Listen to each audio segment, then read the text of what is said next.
आपसे आग्रह है, केंद्रीय बजट पर सामान्य चर्चा है, आप अपनी अपनी सीट पर जाएं। केंद्रीय बजट पर आप चर्चा करना चाहते हैं?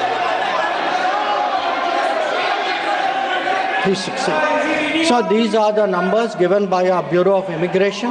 The numbers for 2009 to 2014 from the Department of Home Security is much higher.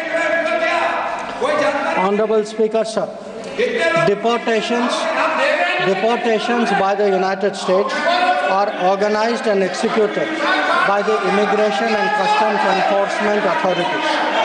The standard operating procedure for deportation by aircraft used by ICE that is effective from 2012. Sir, I repeat to you, these are procedures that came in 2012. They provide for the use of restraint. Sir, I have an American document of 2012 which lays out the restraint procedure.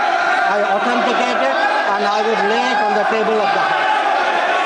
Sir, however, we are informed by ICE that women and children are not restrained and the needs of deportees during transit relates to food and other necessities, including possible medical emergencies, are attended to. During toilet breaks, deportees are temporarily unrestrained if needed in that regard. This is applicable to chartered civilian aircraft as well as to military aircraft. There has been no change from past procedures. I repeat, no change from past procedures for flights undertaken by U.S. on 5 February 2020. So, we are engaging the U.S. government to ensure that returning deportees are... और चलिए इसी बीच अगली खबर आपको बताते हैं मध्य प्रदेश के नीमच से, जहां पर सीईओ के अपहरण की कोशिश की जाती है। अपहरणकर्ताओं का पीछा कर पुलिस ने सीईओ को छुड़वाया। पुलिस ने अपहरणकर्ताओं को गिरफ्तार कर लिया है। बड़ी खबर आपको बता रहे हैं, मध्य प्रदेश के नीमच का ये पूरा मामला है, जहां पर गुरुवार की सुबह अपहरण कर लिया गया। एक ऐसी जानकारी मिलती है, सीईओ का नाम आकाश धारवे बताया जाता है। सूचना मिलते ही नीमच पुलिस भी अपहरणकर्ताओं के पीछे लग जाती है। चक्का जाम लगाकर अपहरणकर्ताओं को पकड़ा जाता है। और आपको बता दें, 2 तहसीलदार और पटवारी भी इसमें शामिल बताए जा रहे हैं।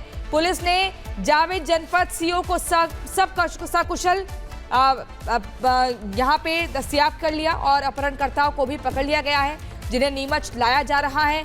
पूरा मामला प्रेम प्रसंग का बताया जा रहा है।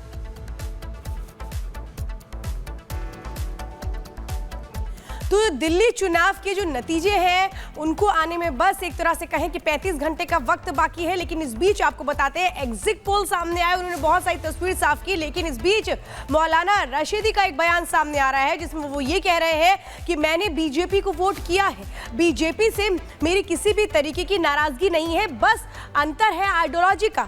लेकिन कैसे एक तरह से अपनी इस बात को रख करके उन्होंने हड़कंप मचा दिया है और इसके बाद सियासत कैसे गरमा रही है, एक रिपोर्ट दिखाते हैं।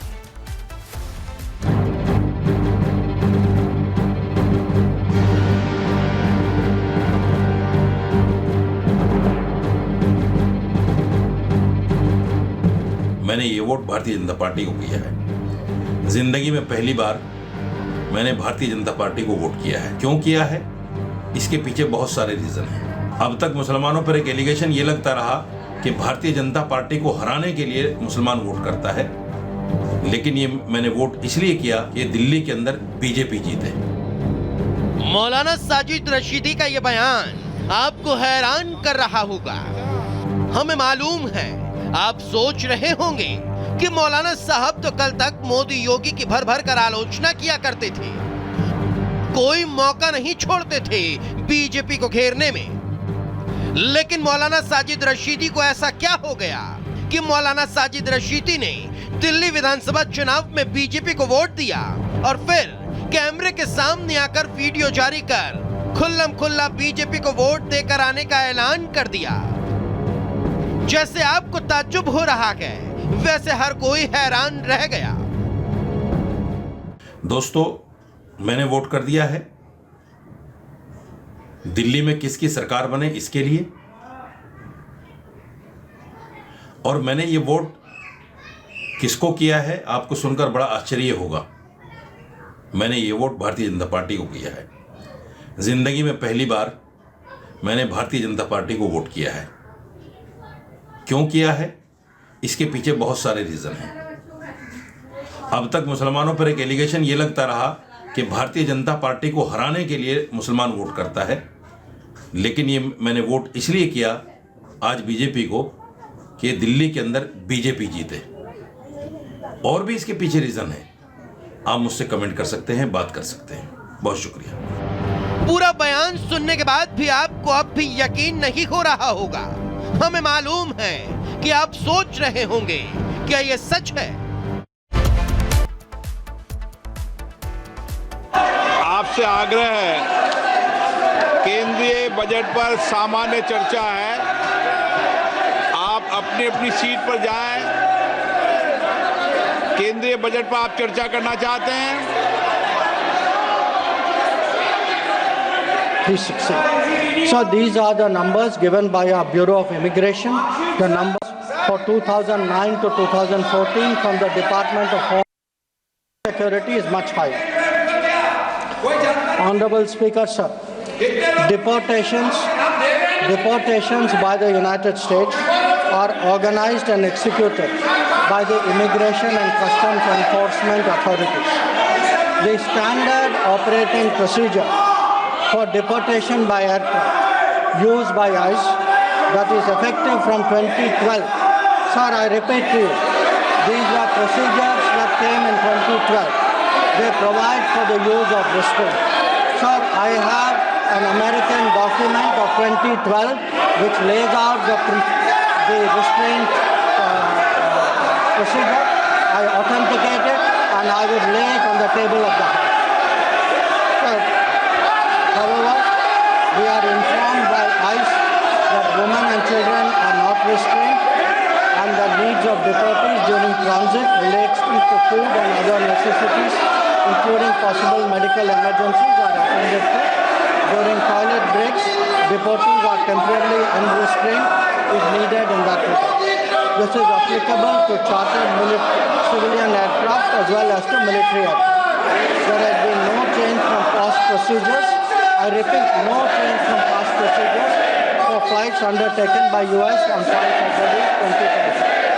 So, we are engaging the US government to ensure that returning deportees are... और चलिए इसी बीच अगली खबर आपको बताते हैं मध्य प्रदेश के नीमच से, जहां पर सीईओ के अपहरण की कोशिश की जाती है। अपहरणकर्ताओं का पीछा कर पुलिस ने सीईओ को छुड़वाया। पुलिस ने अपहरणकर्ताओं को गिरफ्तार कर लिया है। बड़ी खबर आपको बता रहे हैं, मध्य प्रदेश के नीमच का ये पूरा मामला है, जहां पर गुरुवार की सुबह अपहरण कर लिया गया। एक ऐसी जानकारी मिलती है, सीईओ का नाम आकाश धारवे बताया जाता है। सूचना मिलते ही नीमच पुलिस भी अपहरणकर्ताओं के पीछे लग जाती है। चक्का जाम लगाकर अपहरणकर्ताओं को पकड़ा जाता है।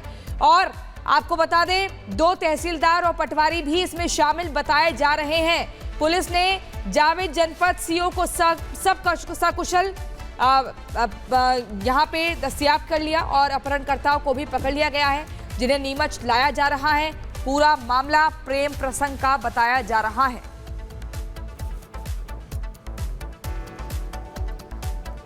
तो दिल्ली चुनाव के जो नतीजे हैं उनको आने में बस एक तरह से कहें कि 35 घंटे का वक्त बाकी है, लेकिन इस बीच आपको बताते हैं एग्जिट पोल सामने आए, उन्होंने बहुत सारी तस्वीर साफ की। लेकिन इस बीच मौलाना रशीदी का एक बयान सामने आ रहा है जिसमें वो ये कह रहे हैं कि मैंने बीजेपी को वोट किया है, बीजेपी से मेरी किसी भी तरीके की नाराजगी नहीं है, बस अंतर है आइडियोलॉजी का। लेकिन कैसे एक तरह से अपनी इस बात को रख करके उन्होंने हड़कंप मचा दिया है और इसके बाद सियासत कैसे गरमा रही है, एक रिपोर्ट दिखाते हैं।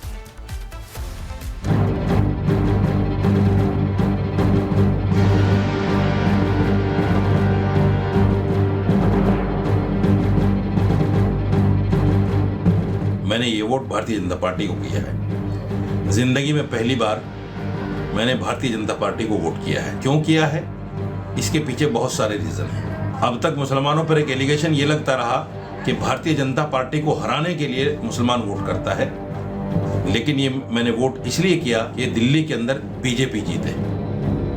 मौलाना साजिद रशीदी का ये बयान आपको हैरान कर रहा होगा।